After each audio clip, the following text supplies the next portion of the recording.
Man, that is a nice bag. It's a sick bag. What is this bag called? Size, though. This is the Qanba Guardian, but I mean, it's probably not big enough to hold a dragon, though, right? No, dragons are big. Yeah, they're there's huge. no way you could fit a dragon. 11.5 pounds. What's in it, though? It couldn't even be possible. What is this? Oh, you unzip it?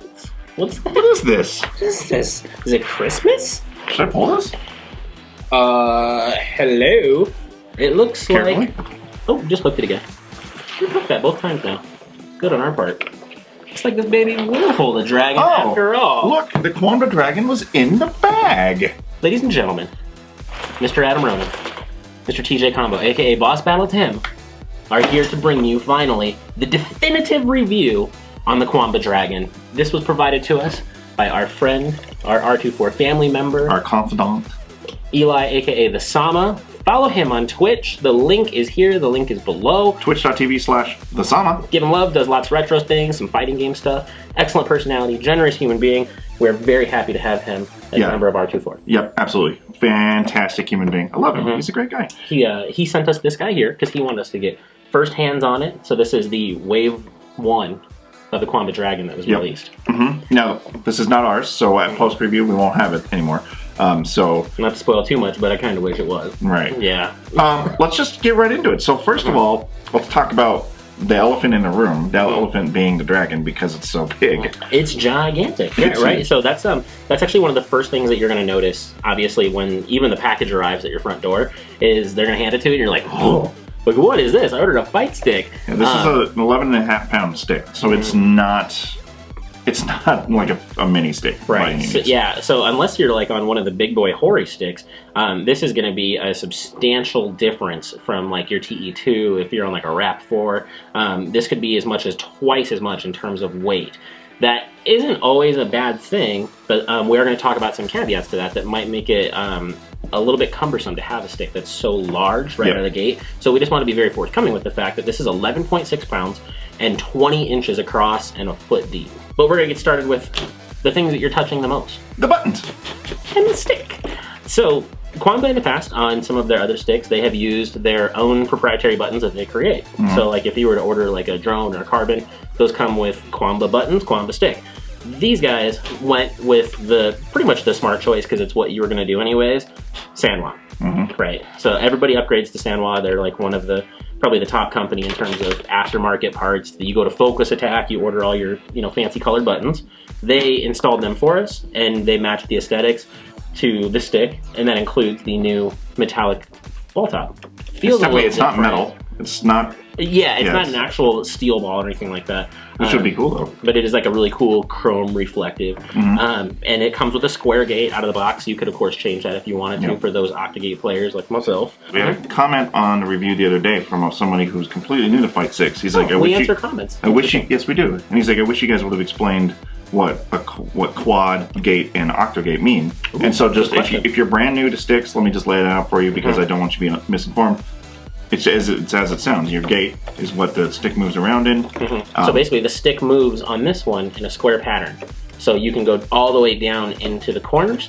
An octagate cuts those corners off so that you move in like an octagonal pattern. And you have 8 directional inputs, whereas the square gate you have 4. So it's just as simple as that, in case you didn't know. So it's a preference thing. It's very easy to run to, again, like, Focus Attack, order up another gate. They're super easy to swap out. And that would give you the ability that you can try them both for just a couple of bucks.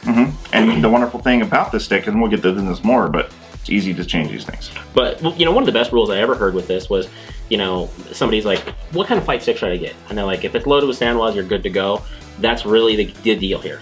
You're good to go. You don't have to change these. You could if you have another preference. I currently am using Hayabusa buttons. I really like the short throw on them. So I've been using those, and I would probably put them in here, but that's just because that's my preference. These out of the box, totally fine, ready to go, super responsive. I have Sanwas on all mine, so but I would have Hayabusas if I would just order them. Just order them and change them out. So those high marks, they went with basically top quality stuff.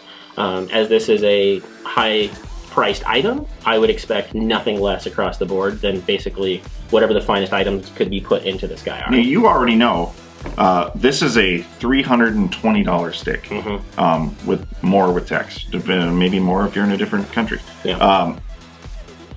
So, as we've said with a lot of expensive items that we reviewed in the past, this is indeed a premium product. This is a premium product. Yeah, there's definitely better budget ways to get into, you know, using a fight stick if you've been playing with a pad for a really long time and you wanted to try and explore the fight stick world. We'll actually be doing other more budget-friendly items from Qanba. We've done it from Hori. TE2 is cheaper. You might use one from Craigslist if you're like really on the fence or whatever it may be.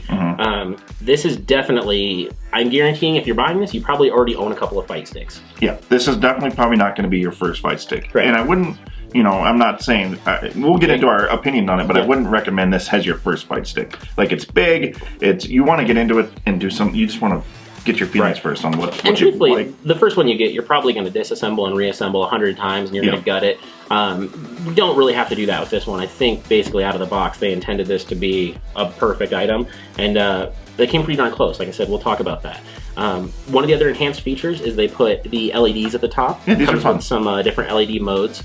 If you touch the joystick, this side lights up. You touch buttons, this side lights up. It's a nice little touch. You can also turn them off. You can turn them all the way on.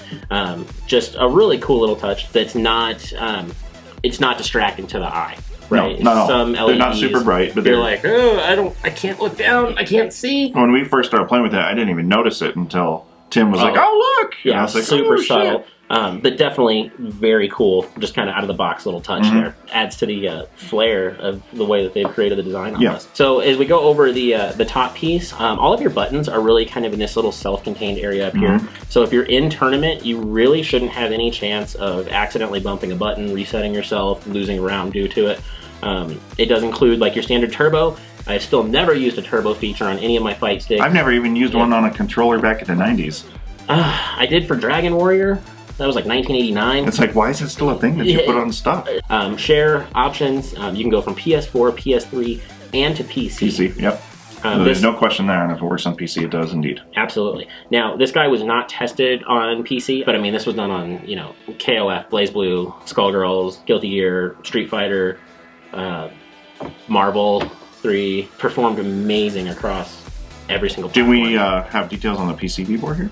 So, it's always a highly controversial topic about, like, your PCB's faster than mine, and, you know, if it's competitive or whatever. And this beat out the Hori Rap 4. It was faster.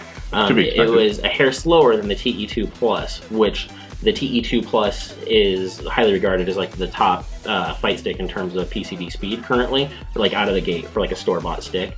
That being said, I mean, we ran 50-plus matches on this, even just last night, and it's perfectly competitive. The best players will beat you on a Guitar Hero stick, guy goes on a Dance Dance pad. Yeah, I mean, surely the boards are important, you know, for accuracy, but when it really comes down to it, it's are you good at the game or not? You know, that's really what it comes down to when it comes to winning. So the next piece is, with an item that's so big and heavy, how did they get there? A lot of it probably comes down to this aluminum framework that they built into this. And the aluminum framework also probably contributes to the price heavily. Oh, absolutely, right. So a big complaint with like the TE2s, for example, is the top's flex and it feels like it's just cheap plastic. Not the case here at all. This thing is built like a tank. Yeah, and that's what's really cool about it is an aluminum tank. This guy. Aluminium for our overseas fans. You know, people have asked you, like, does it feel like, is it worth $320? And we'll talk about if it is worth it, but does it feel like $320? It sure does. Like, I think it feels like a premium product. I think we definitely even kind of mentioned that briefly in the unboxing. Like, you take it out of the box and you're like, okay, it's worth $320. It's build quality, its weight, the components they used, price-wise, in terms of value for the stick, it's dead on, right? And we talk about that in the unboxing too, because everybody's like, man, I wish my TE2 was built better. And we're like, oh, would you pay more for it if it was built better? And they're like, no. And it's like, well, if you're a reasonable human being, that's what this is. Now, one big topic on here was the cable management and the cable itself, right? So this guy comes with a wonderful braided cable, and then it's got these really cool metal cable management systems. Really cool. they call I love this. It's a very easy, quick wrap, and then you can just wrap it up. It's safely protected. Put it back in your Guardian, and you can take off. You're good to go. Yeah. Right. Yeah, there's no hatch. There's no magnetic compartment or anything like that that could potentially fail. You don't have to remove the cable and then put it on the inside, which is going to cause wear and tear to the eventual door itself. Yep. Right. I personally love this design. So the braided cable does have the ferrule on it for you ferrule lovers out there, but it is not a removable cable. Yeah. And I've had some discussions recently with a lot of people in just forums and Twitter, and it seems like there's all kinds of preferences on that. Well, it really comes down to build quality. Like, here's where the cable goes into it, and it's sturdy as a mother. Like, Exactly. it's in there, Yeah. which in comparison to the hitbox, it's very nerve-wracking because it's Poking just out of the end there, it's just build quality. If it's if you have a sturdy case like this, you're probably not ever gonna have to worry about it. No, probably not. But a lot of people are like, man, I want a removable cable. Right now, that's like almost a deal breaker for me. And I'm like, if that's your preference, I get it, I guess. Yeah, for sure. But this is actually just an excellent management system, and it's super sturdy. I mean, these are like really nice metal pieces that they put on here that you'll see in some of our cool overhead shots have Qanba logo etched into them. So it just is like another little aesthetic that they went with. It's just gorgeous. But really, long story short, if you're worried about your cable coming undone, you shouldn't. Not with this stick. I don't think so. No. Now the inside of this has like the some of the best locking mechanisms to keep this down. That's actually one of the things I hate most about the TE2 is its locking mechanism, which we'll get into in the shootout. But these are just very slick, and they're very sturdy, and they're heavy, clicky buttons. You really and when they lock down, they lock down for sure. Yeah. So this guy opens up. It's got some additional storage in there. Go ahead and raise your hand for me, strap. Yes, sir. Something we talked about briefly is how much I love that my internal components are protected. So if I put something in here, I don't have to worry about a wire getting bent, or maybe if I keep some headphones in here, for example, right? Because this guy has a headphone jack. What? You're kidding me, Qanba. And guess what? It works really, really well. Does it? I was super excited about it. I think it had a little dust in there day one. I plugged in my headphones and it was like, and I like pulled it out and put it back, and then it's worked flawlessly ever since. Cool. So probably just some packaging dust that came along with it. But I can tell you that it's very nice to be able to hear what the game sounds like for you monitor players at home. Or if you're playing late at night and you don't want to wake mom and dad, or you don't want to wake, the kids or whoever it may be, this gives you a really nice opportunity to still get to hear the sound, or, interact with people or whatever you need to do. Or if you want to lab with your friends, and you want to actually be able to talk to them. Now, I understand that you can get in Discord, you can Skype, whatever, but this is just like, seriously, why not just do it on what you're already on? Long overdue, right? Yeah. I mean, pads have had that plug-in right in the bottom of it, going back to like 360s. This is something that should have been on fight sticks generations ago. Shout outs to Mark Mann and his team for developing it and putting in some really smart features there. Great. You'll also notice... what will we notice? Well, if you wanted to... if you wanted to switch out your buttons for your sound to the Hayabusas or whatever you weren't, your cables here are very nicely tucked in there. You got your color coding, so you can always tell. Just like the TE2 has that too, and I've always thought that was a great feature. Like, kind of bothers me on some other sticks where it's just a little bit easier. I do have one stick that doesn't have that, and the first thing I did is I went in and I wrote down like X equals red. Yeah, and it's like you're diffusing a bomb. If exactly. You just want to stick. And you don't. It's just as easy as it could be with this. If you wanted to mod it, which I don't think you should. Let's get into something important here. Obviously, it's not a bad stick. You've heard us talk about it for the last 10 minutes. It's a fantastic stick, but is it worth the money? And should you buy it? So.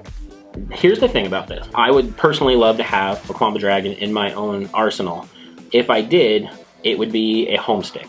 I think that's the underlying lesson here that we both agree on, is this is not, in our opinion, a tournament stick, because it is so huge and heavy and it's just fancy. You almost just don't want to take it out into the wild. You're afraid, I mean, it's more than durable enough to handle the travel. It's going to go in your carry-on bag or whatever, and that would not be a problem.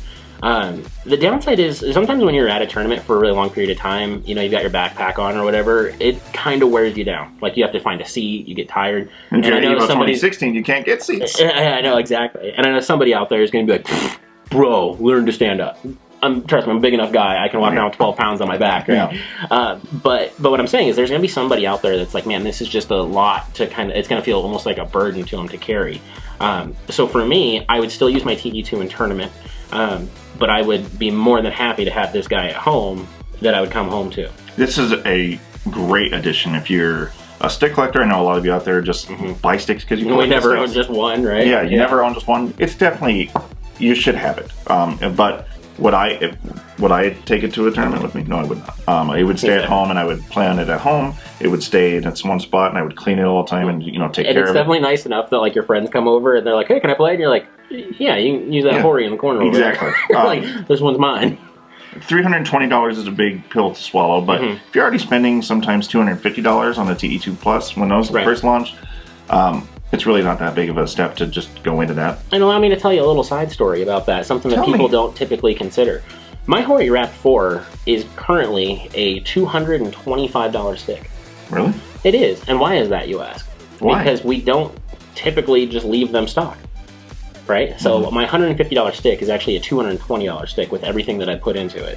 And I've kept track of that to see. I'm not sure where my TE2 is at, but I'm sure it's well above the $199 as well. This one, their design and their goal in mind was that when you open it and you play with it, you don't need to add anything to it. And I think they really achieved that.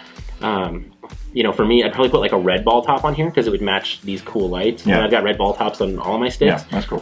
So it would be just like a really simple change. Also, this guy's like mega fingerprinty. The red's not. Tiny changes like that are, $3 or $4. Yeah. So 320 is like 320 and done, right? So for me, if I were to give this let's say we put a score on it. Well, we should. You want to put a score on it? Let's put a score. Let's put a score. We were on kind of like a 0.5 system that we'd be like a 9.5 out of 10.